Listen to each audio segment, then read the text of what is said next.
Welcome to George Washington's Mount Vernon, which is owned and operated by the Mount Vernon's Ladies Association. Today, we're going to be taking a look at the final resting place of George and Martha Washington. So join us for another lesson on the road.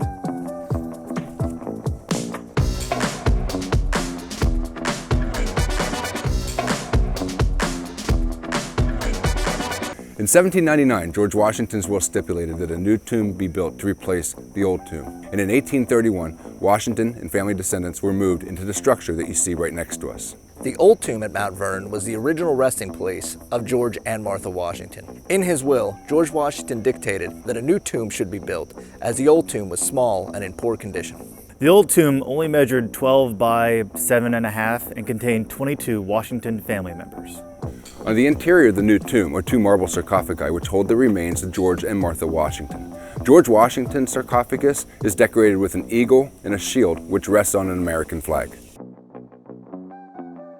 After Washington's death, many visitors at Mount Vernon wanted to take pieces of the estate as souvenirs. They stripped trees, took rocks, and even chipped away at the tomb. Once the Mount Vernon Ladies Association took control of the estate, many former members of the enslaved community at Mount Vernon and their descendants became tomb guards. These tomb guards protected the estate from souvenir hunters, as well as told stories about George Washington and the estate.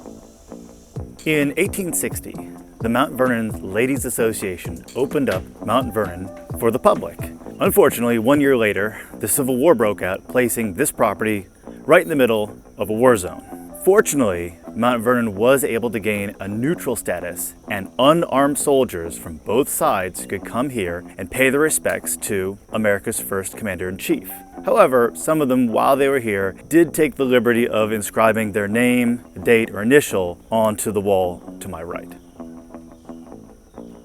In 1824, the Marquis de Lafayette came to visit the tomb of his former commander-in-chief and surrogate father. Since then, numerous famous guests have come to visit the tomb, including congressmen, presidents, and even foreign royalty. Over the years, numerous members of the royal family have come to visit the tomb, the first being Prince Albert in 1860, and the most recent being Prince Charles and the Duchess of Cornwall. President Franklin Roosevelt made many visits to visit George Washington's tomb here at Mount Vernon. Most famously, in the midst of World War II, President Roosevelt and Prime Minister Winston Churchill came and laid a wreath here at the tomb of George Washington, and they both signed the guest book of the mansion.